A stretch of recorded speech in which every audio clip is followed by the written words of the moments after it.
मी पालघरला बोलतोय आपण. मी पालघरला आलेलो आहे, ठाणे जिल्ह्यात आलेलो आहे.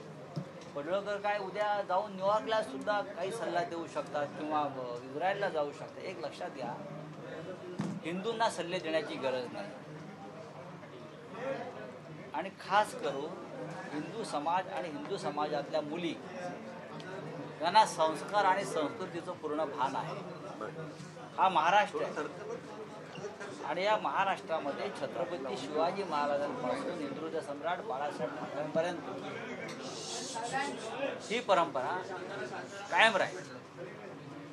महिलांना संरक्षण देण्याची. आता हे जैन झी नावाचा काही प्रकार आलेला आहे, त्या थोडा एक पाऊल पुढे असतात ती जैन झी.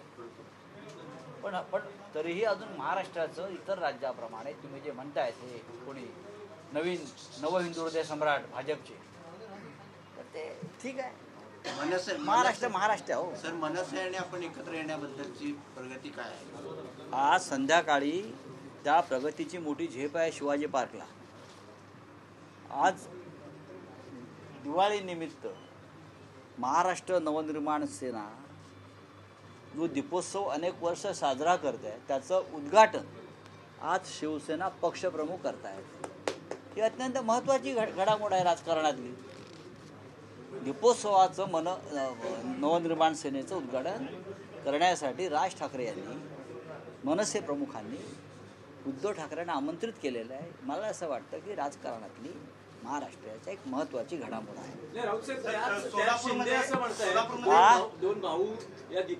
कोण म्हणताय? तुम्ही शिंदे आहे ना, स्वप्नात तुमच्या येतात ते काढलं पाहिजे.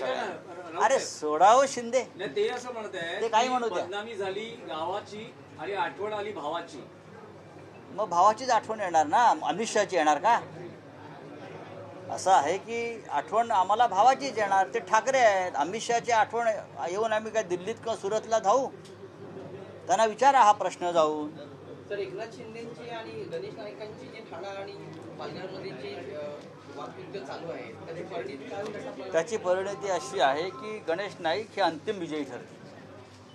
गणेश नाईक हे कसलेले पेलवान आहे आणि गणेश नाईकांनी कधी संयम सोडला नाही. एक लक्षात घ्या, त्यांनी पक्ष सोडले असते पण संयम सोडला नाही. चला, धन्यवाद.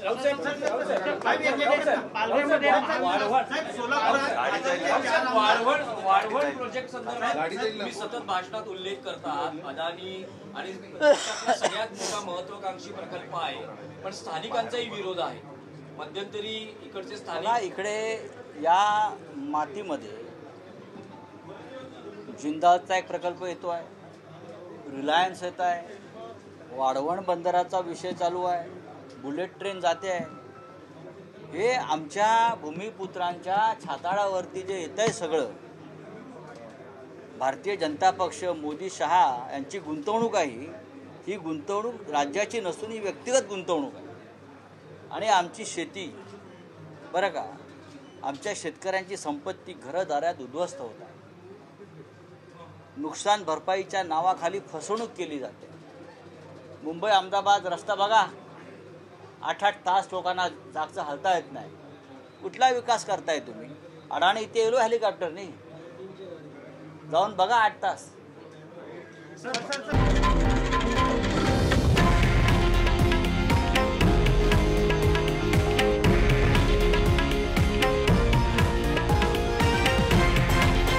हे आहे देशातील नंबर 1 न्यूज नेटवर्क आणि आपण पाहत आहात TV9 मराठी, एकमेव.